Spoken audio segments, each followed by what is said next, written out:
Israel Hamas युद्ध में अब तक 500 से ज्यादा मौतें, 10 बड़ी बातें। फिलिस्तीन आतंकी गुट हमास ने करीब 5000 रॉकेट इजराइल पर दागे थे। इजराइल ने इस भीषण हमले का बदला लेने की कसम खाते हुए हमास के खिलाफ युद्ध की घोषणा की और हवाई हमले किए।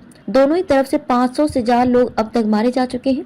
फिलिस्तीन आतंकी गुट हमास ने करीब 5000 रॉकेट इजराइल पर दागे थे। इजराइल ने इस भीषण हमले का बदला लेने की कसम खाते हुए हमास के खिलाफ युद्ध की घोषणा की और हवाई हमले किए।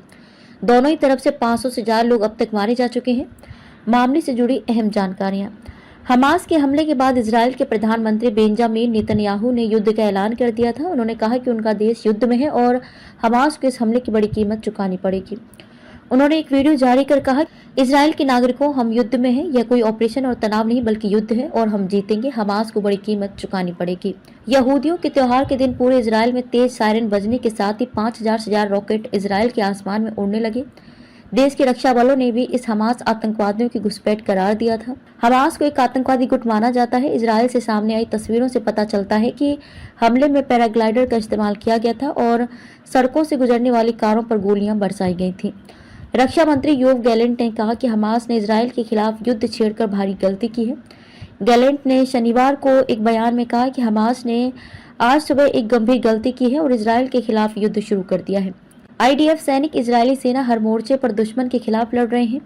इजराइल में भारतीय दूतावास ने अपने नागरिकों को सतर्क रहने और सिक्योरिटी प्रोटोकॉल का पालन करने के लिए कहा, जैसा कि स्थानीय अधिकारियों ने वहां रहने वाले लोगों के लिए सलाह जारी की है। इजराइल के स्थानीय अधिकारियों ने सलाह में कहा कि कृपया सावधानी बरतें, गैर जरूरी आवाजाही से बचें और सुरक्षा आश्रयों के करीब रहें। भारतीय दूतावास ने अपने नागरिकों तक पहुंचने के लिए एक हेल्पलाइन नंबर और एक ईमेल जारी किया है। इजराइल की सेना ने अपने देश की रक्षा करने का संकल्प लेते हुए कहा कि इजराइल रक्षा बल तत्काल युद्ध की घोषणा करता है। गाजा से इजरायली क्षेत्र में बड़े रॉकेट हमले हुए हैं और आतंकवादियों ने अलग अलग एंट्री पॉइंट्स के जरिए इजरायली क्षेत्र में घुसपैठ की है। हमास के आर्म्स विंग ने ऐलान करते हुए कहा था कि उसने ऑपरेशन अल अक्सा फ्लड शुरू किया है और 20 मिनट के पहले हमले में 5000 से अधिक रॉकेट दागे। हमास के उग्रवादी नेता मोहम्मद दीफ ने एक रिकॉर्डेड मैसेज में कहा कि हमने ऊपर वाले की मदद से इस सब को खत्म करने का फैसला किया है ताकि दुश्मन समझ सके कि बिना जवाबदेही की लापरवाही का समय खत्म हो गया है।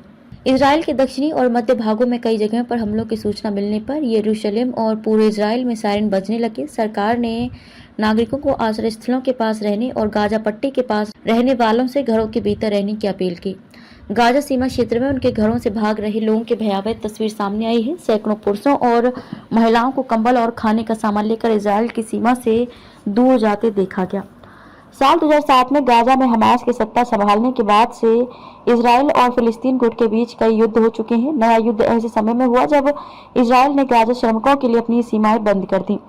इसके बाद तनाव काफी बढ़ गया। इस साल दोनों के बीच हुए अब तक के संघर्ष में 247 फिलिस्तीन, 32 इजरायली और 2 विदेशी मारे जा चुके हैं। इनमें लड़ाके और नागरिक दोनों शामिल हैं।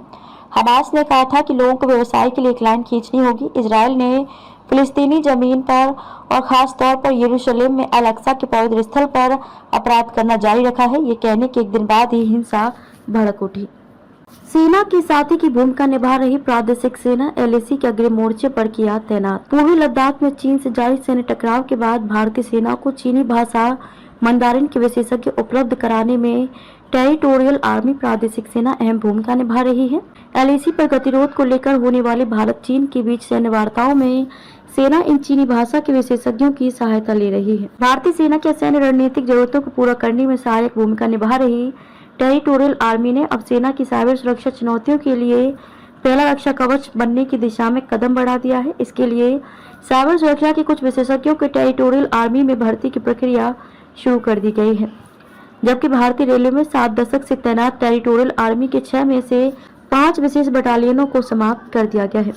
एलएसी के अग्रिम मोर्चे पर किया है तैनात। सेना ने इसी अगस्त महीने में इन 5 को एलएसी के अग्रिम मोर्चे पर तैनात किया है, जिनका चीन के साथ सैन्य वार्ताओं में उपयोग किया जाएगा।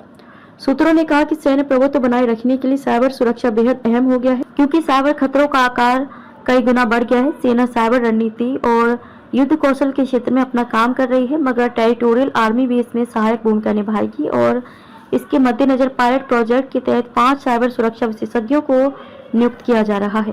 टेरिटोरियल आर्मी को सौंपा जा सकता है संचालन का जिम्मा। सूत्रों के अनुसार सेना की प्रशासनिक, लॉजिस्टिक, सप्लाई और परिवहन जैसी गैर रणनीतिक यूनिटों के संचालन का जिम्मा टेरिटोरियल आर्मी को सौंपे जाने पर भी विचार किया जा रहा है। इससे सेना के सैन्य जरूरतों के खर्च के साथ पेंशन के बोझ को कम किया जा सकेगा। मालूम हो कि टेरिटोरियल आर्मी में नियुक्ति नियमित नहीं होती और जरूरत के अनुरूप इसमें भर्ती होती है। हालांकि इसमें शामिल होने वालों के लिए साल में कम से कम 2 महीने सेवाएं देना अनिवार्य है।